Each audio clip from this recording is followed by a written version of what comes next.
But inadmit mo po that during your visit in Pagcor to settle the accounts of Lucky South 999 with Harry Roque, bakit ikaw?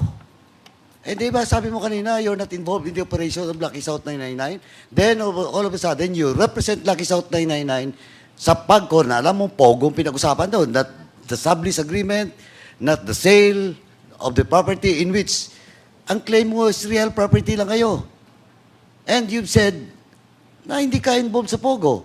But now, you're confirming that you represent Lucky South 999 to settle the account of a Pogo licensee, which is Lucky South 999, doon sa Pagcor. Napaka-inconsistent po. Hindi po. Bakit hindi?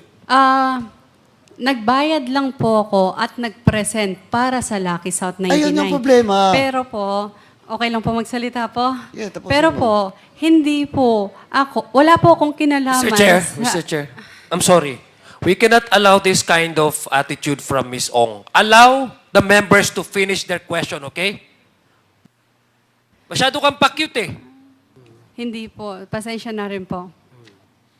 So let it be a reminder to you, Miss Cassie, na patapusin mo munang magtanong ang ating mga membro bago ka sumagot. Okay po. Pasensya na po. Please proceed, Oh, Congressman lastly, Paduano. And address Chairman, the chair, Mr. Chair. Ask her, direct her to address the chair. And address the chair. Na pagsasagot ka, address the chair bago ka sumagot. Okay? Okay po. Thank you.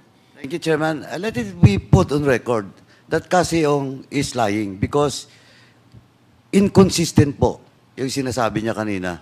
Nakikinig lang po ako, is not representing Lucky South 999, but here comes the payment of accounts. Siya po ang bumayad. Kahit sabihin mo pa po, hindi mo pera from Chen, but still, you represent Lucky South 99 in Pagcor to settle that account. That's on record. At pag dinay mo, you're lying na. Thank you, Congressman Paduano.